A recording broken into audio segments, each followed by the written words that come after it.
Quels sont les points essentiels à avoir lorsque tu proposes tes services de conciergerie en conciergerie locative d'investisseurs? Salut la team, Alexander Smart Concept, toujours ici pour vous aider à obtenir le maximum de rendement en conciergerie locative, en gestion de logement, en location courte durée et également en sous-location. Aujourd'hui, je te parle de quoi? Je te parle des services essentiels, primordiaux que tu dois avoir. Et là, ce que je vais te dire, ça va vraiment être obligatoire si tu veux réellement proposer une conciergerie locative professionnel en tant que service à tes propriétaires. Donc pour rappel, deux missions principales en conciergerie locative: faire gagner un maximum de temps au propriétaire en gérant tout pour lui. Deuxième chose, ça va être également de lui augmenter son rendement. Pourquoi je te dis ça? Parce qu'il ne suffit pas juste de gérer un bien, de prendre sa commission et de ne rien faire dessus. Il faut aussi lui augmenter son rendement, qu'il soit cohérent et qu'il soit content également que tu puisses gérer son bien. Tu prends une commission, mais il faut également que lui s'y retrouve derrière. Ok? Donc maintenant qu'on a ça, on va voir qu'est-ce qu'il va falloir réaliser en tant que service pour sa conciergerie. Et reste bien jusqu'à la fin parce que je te parlerai d'un dernier service qui est réellement la grosse valeur ajoutée, qui va faire exploser justement tes services à toi, qui va faire exploser ta crédibilité et qui va te permettre de signer beaucoup plus de contrats avec les propriétaires. Allez, c'est parti, on commence avec le premier point. Il va falloir gérer la création de l'annonce du propriétaire.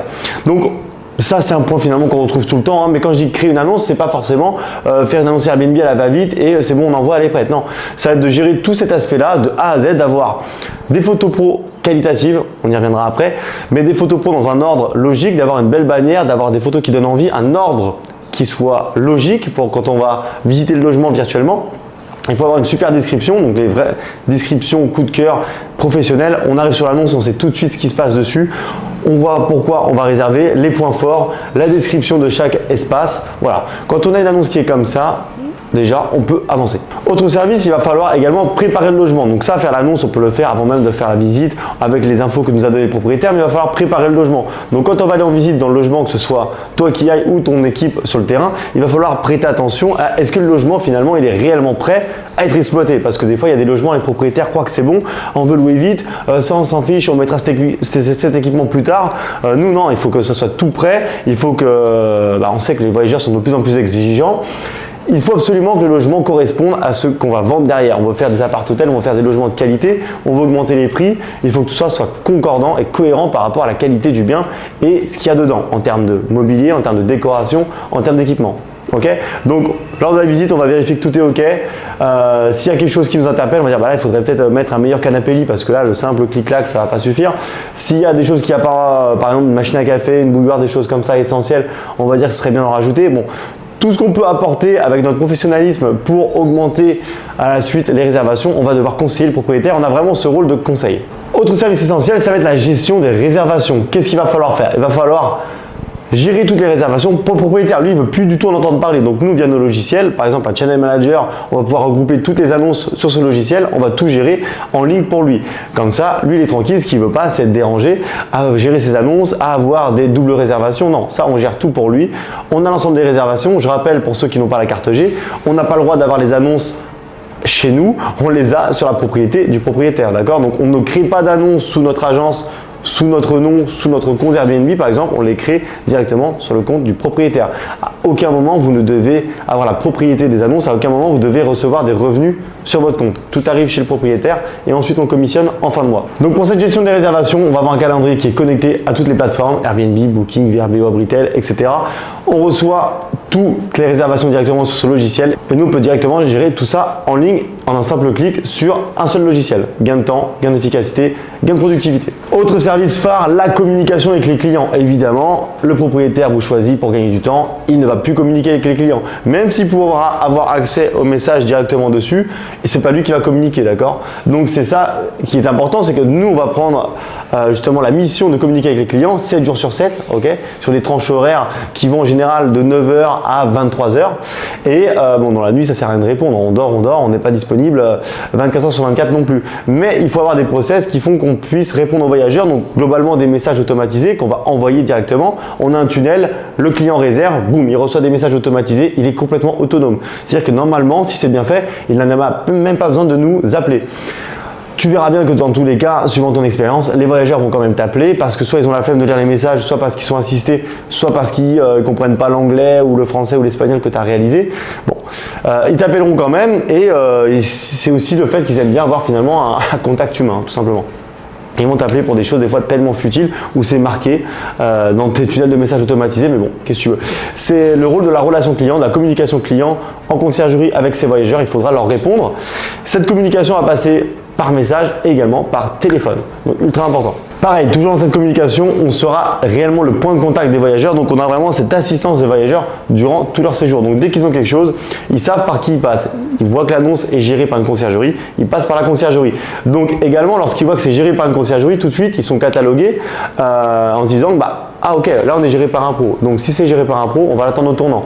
C'est exactement pareil quand vous faites des fois vos achats ou vous passez par un service. Si c'est un particulier, des fois on va être un peu plus relax. Si c'est un professionnel, derrière on veut que tout soit nickel. Là c'est pareil, on veut que tout soit carré. Vous êtes un professionnel, donc s'il y a quelque chose qui ne va pas, ils ne vont pas vous louper. L'organisation des entrées et des sorties des voyageurs. Évidemment, ce qu'on ne veut pas, nous, c'est faire des check-in, check-out physiques, sauf pour cas exceptionnels, villa ou domaine ou des biens atypiques où là il va y avoir vraiment une entrée, une sortie physique. Mais sinon, ce qu'on veut, nous, c'est gagner du temps, de l'efficacité, gagner de l'argent, que ce soit pour le propriétaire et également pour nous. Okay, donc, ce qu'on ne veut pas, c'est déléguer une équipe à chaque fois sur place. Les voyageurs ne sont jamais à l'heure. L'algorithme des plateformes vous référence beaucoup plus mal et les voyageurs eux-mêmes cherchent des entrées automatisées. Donc, ce qu'on veut, voilà, boîtier à clé, serrure connectée, tout moyen d'entrée autonome et de sortie autonome dans les logements. C'est pas pour autant qu'on va laisser ça comme ça. On va gérer réellement l'entrée et sortie des voyageurs. On va leur envoyer des messages, on va leur demander s'ils sont bien arrivés, ils vont nous confirmer ça. Pareil pour la sortie, on suit quand même les check-in et les check-out. Pour ça, une astuce, c'est de leur faire des livrets numériques. Ok,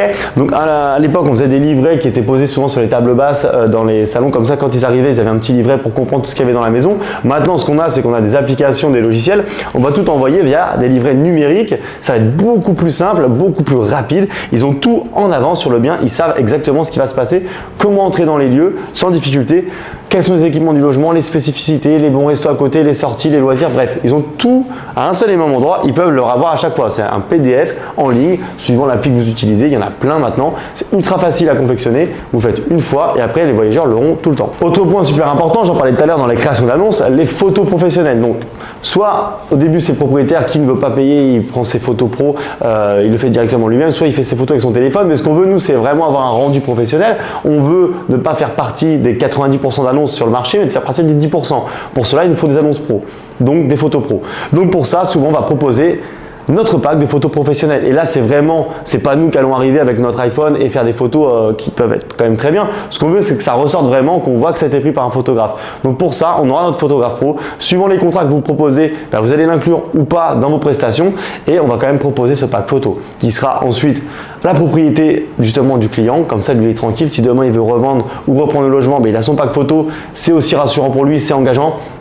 Et nous derrière, on aura aussi une annonce qualité parce que plus on va avoir une annonce qualitative, plus on va pouvoir la promouvoir et la vendre également. Si un client propriétaire vous dit non, moi je commence avec mes photos comme ça, il faut le rassurer en lui disant écoutez, en 1 ou 2 nuits, on va le rentabiliser ce pack photo. En plus, il sera à vous, vous pourrez le réutiliser tout le temps, à la revente, sur une prochaine location, etc. Donc il va vite comprendre que ok, pack photo pro en général, des T2 à des T3, on va être entre 130 et 200 euros. C'est largement accessible, on le rembourse très très vite. Autre mission primordiale, le nerf de la guerre, j'en parle que maintenant, mais c'est évident qu'il va falloir suivre l'entretien du logement. Donc quand je parle d'entretien, vérification du bien, qu'il n'y ait rien de volé, cassé, endommagé, sinon on nous envoie des photos, donc l'équipe terrain nous envoie des photos, on fait des litiges pour récupérer ça, mais également donc le ménage et le lavage du linge. Donc pour ça, on ne va pas le faire nous-mêmes, on sait qu'on a notre équipe sur place, mais il va falloir suivre cette équipe et organiser les ménages. Il ne faut absolument pas que le propriétaire ait ça dans sa gestion interne, parce que c'est souvent ce qui va finalement inquiéter les propriétaires, c'est de se dire qu'est-ce qui va se passer avec mon logement. Donc dès le début, il faut vraiment assurer ça parce que souvent les proprios, ils vont aller vérifier leurs biens et c'est normal, ils veulent avoir confiance sur la conciergerie qui gère. Donc il faut vraiment que l'équipe terrain, on ait des process bien rigoureux, bien précis pour qu'à chaque fois dans le bien, ce soit nickel. Il y a un forfait qui est pris en compte pour le ménage, la blanchisserie, il faut que tout soit nickel.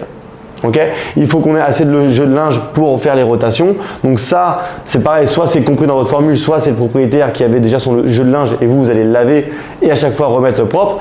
Bref, Ménage blanchisserie, on suit l'équipe, ils ont un calendrier connecté sur l'application, ils savent quand les ménages doivent être faits, ils ont leur mission, ils sont autonomes, let's go. S'il y a un souci, ils nous envoient directement via l'application ou via notre groupe WhatsApp privé avec les photos ou les vidéos du logement. En parlant de l'équipe terrain, donc ménage, blanchisserie, entretien, on va également réaliser les courses pour le propriétaire. C'est souvent une question qui revient beaucoup.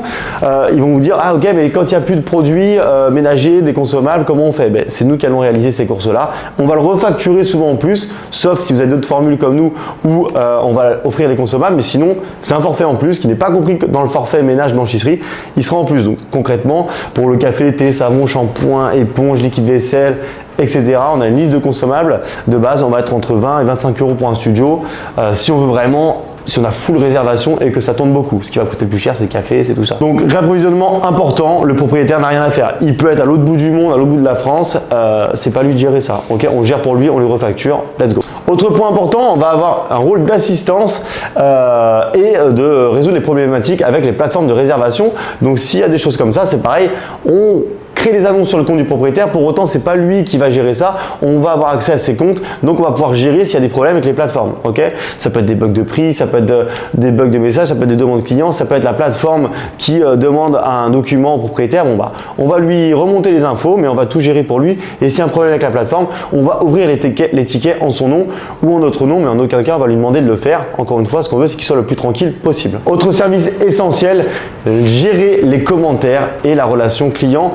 Post-réservation, je m'explique, le voyageur a réalisé son séjour, il s'en va, ce qu'on va vouloir avoir, nous, c'est des commentaires, si ça s'est bien passé avec le voyageur, évidemment, on ne va pas lui envoyer de commentaires si le voyageur, ça ne s'est pas bien passé, s'il a un souci, on va essayer justement de laisser couler, mais si ça s'est bien passé, il faut lui demander un commentaire, ce qu'on veut, c'est donc gérer cette partie-là, pareil, le propriétaire, il n'a rien à faire, nous, on va demander des recommandations au voyageur pour nous laisser une bonne note, pour référencer en plus notre annonce, l'algorithme et avoir de plus en plus de réservations. Donc ça, c'est pareil, c'est notre rôle d'assurer cette relation client, ce service après-vente finalement, pour avoir de plus en plus de commentaires, d'améliorer notre algorithme et donc nos ventes. Il y a encore plein d'autres services que tu peux réaliser en conciergerie locative, il n'y a pas de limite, la seule limite c'est ton imagination. Tu peux proposer des services externes de voitures qui viennent les chercher à l'aéroport ou à la gare, de services floraux pour livrer des fleurs, de services où tu vas offrir des bouteilles de champagne, des choses comme ça. Bon, tu peux proposer plein de choses en tant que conciergerie, il n'y a pas de limite possible, ok?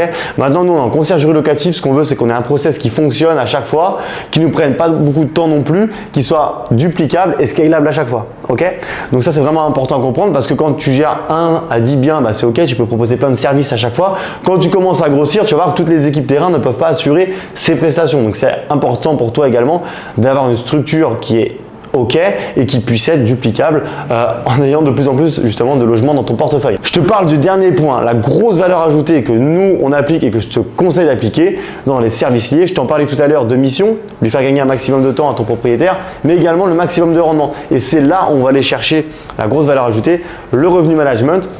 C'est l'art d'assurer les prix, d'améliorer l'algorithme, de regarder le reporting, l'historique du bien, comment on va gérer suivant telle ou telle période. On sait que là, il y a un événement particulier, boum, les prix augmentent. On va analyser chaque semaine, en gros, les prix et les analyser pour les modifier surtout. Parce que les analyser, c'est bien, les mesurer, c'est bien. Ce qu'on veut après, c'est les modifier en fonction des événements, de la période, de la demande des voyageurs. Ce qu'on veut, c'est réellement être capable d'aller chercher 20 à 30% de plus en termes de rendement que le marché, que tes concurrents, qui soient particuliers ou conciergerie.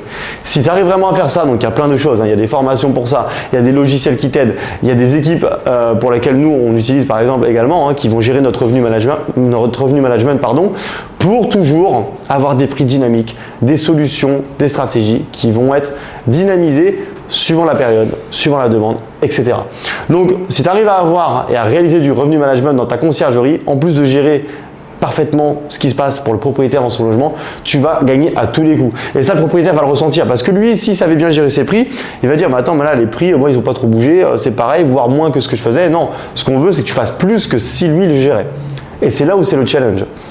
Donc ça pour moi, ça fait partie d'un service essentiel qui est un gros bonus. Et si tu arrives vraiment à le mettre en place, tu vas littéralement dépasser tes concurrents, mais également toi avoir une belle crédibilité pour déjà lui faire augmenter son revenu, donc déjà que en tant que business de réputation, que le propriétaire te garde en tant que client, finalement te garde en tant que prestataire de service, mais également tu vas pouvoir aussi gagner plus d'argent parce que si tu peux faire 2000 € sur un bien et qu'avec le revenu management, tu arrives à le passer à 2005, bah, ta commission elle est corrélée à ça. Donc toi aussi tu vas gagner plus d'argent. Je te laisse avec ça, avec tous ces points essentiels. J'espère que ça t'aura aidé à créer ou développer ou d'optimiser ta conciergerie. Je ne sais pas actuellement où est-ce que tu en es, n'hésite pas à me dire. Si tu veux aller plus loin, tu as tous les liens dans la description. Retrouve-moi sur mes réseaux, c'est marqué juste ici. Pour ça, moi je te dis à la prochaine chez Smart Concept. Ciao, ciao.